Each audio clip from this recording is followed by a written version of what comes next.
the stand, accompanying upcoming Amazon leader, Mr. Anup Sharma.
बैठिए आप, बैठ जाइए, बैठ जाइए।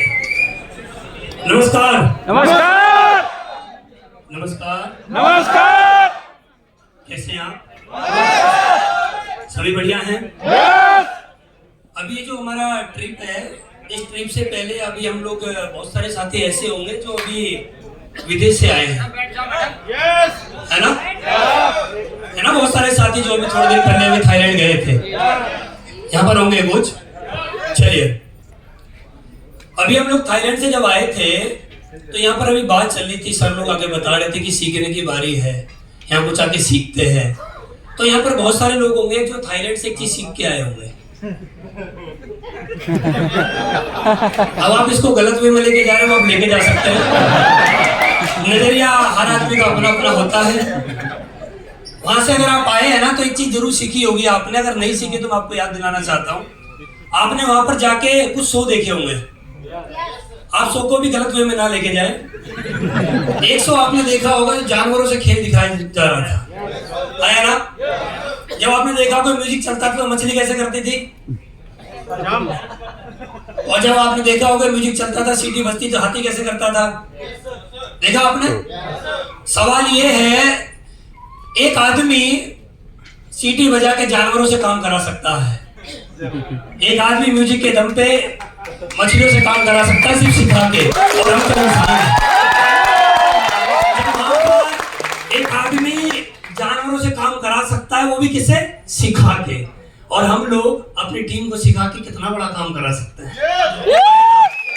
तो इस धरती पे सिखा के कुछ भी होया जा सकता है। लोग, बहुत सारे लोग बोलते हैं कि सीखना इसलिए जरूरी है क्योंकि कमाना है। मेरा ऐसा मानना है, सीखना इसलिए जरूरी है क्योंकि जीना है, क्योंकि जीना है, और जिया बिना पैसे के नहीं जाता, है ना?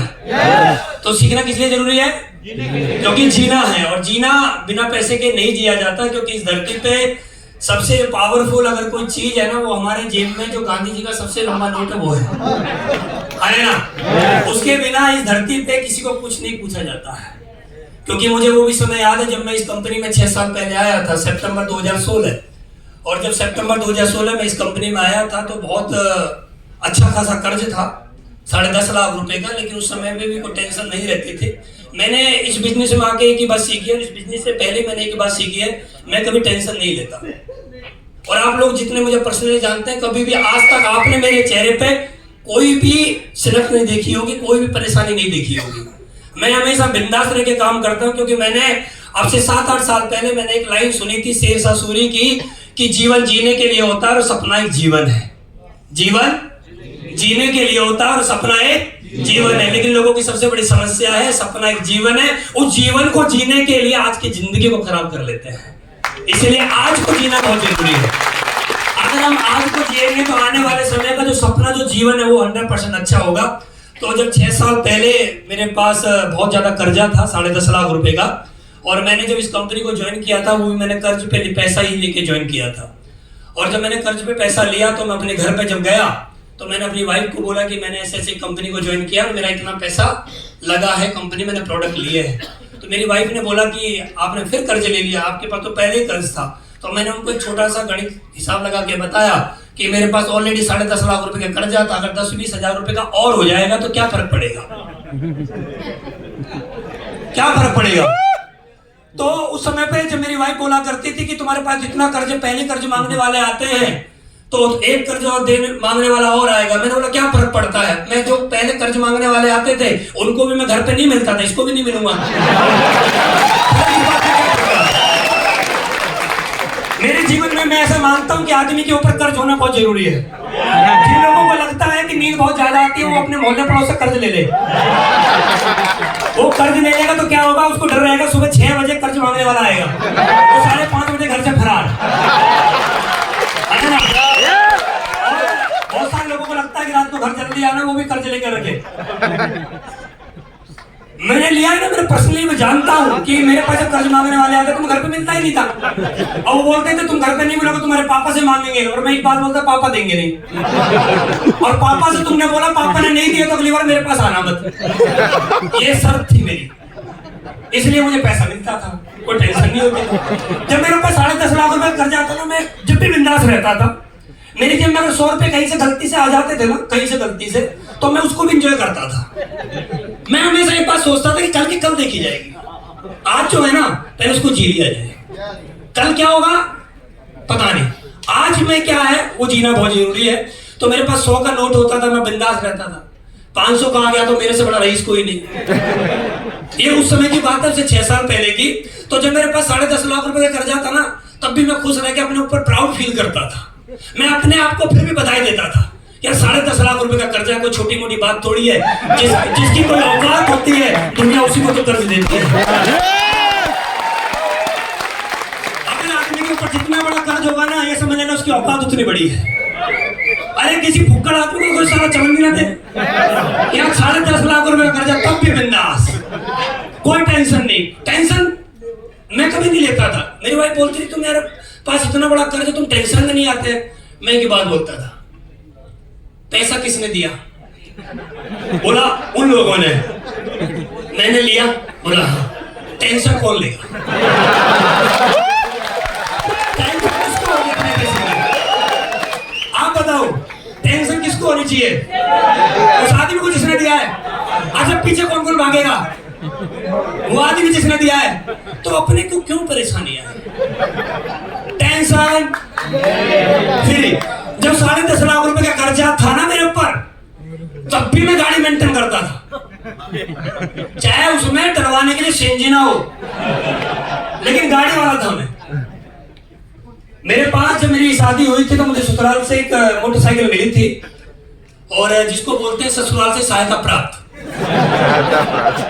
वो मोटरसाइकिल अपनी नहीं होती, वो सर्विस बाइक होती है। क्या होती है वो? सर्विस बाइक होती है। वो जो आपके ससुर जी है वो बाइक इसलिए देते हैं कि हमारी लड़की है, इसको बैठा के लाना और सही से बैठा के लेके जाना। सर्विस वाली है, आपकी नहीं है।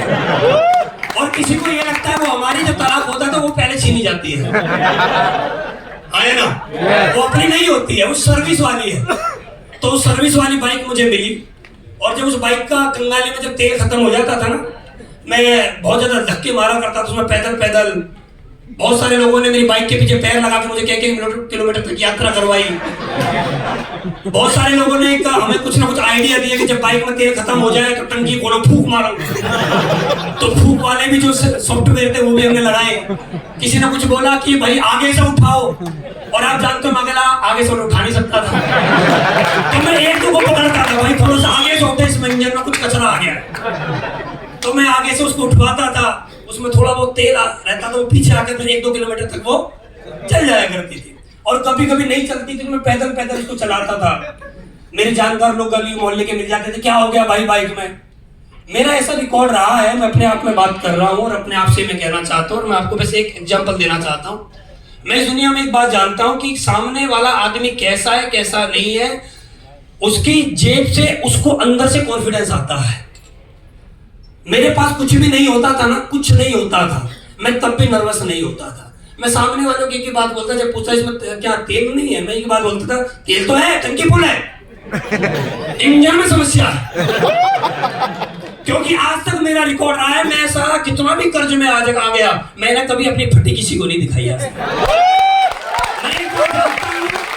कि आदमी की जेब में क्या है क्या नहीं, वो आदमी अपने पर्सनल लेवल पर जानता है। सामने वाला आपके कॉन्फिडेंस को देखता है कि आप में कॉन्फिडेंस कितना है।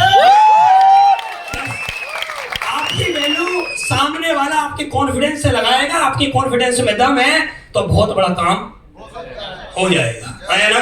जब मैं इस कंपनी में आया था तो मुझे नहीं पता था मेरे साथ इतना बड़ा काम होगा, भगवान कसम मुझे नहीं मालूम। हाँ सच में नहीं मालूम था इतना बड़ा काम हो जाएगा। कोई डायलॉग मारता ना, मुझे तो पहले दिन पता था मैं इतना भी बनूंगा, तुझे ये भी नहीं पता था तेरे नंबर की शर्ट कितने नंबर की आती है तेरे पास।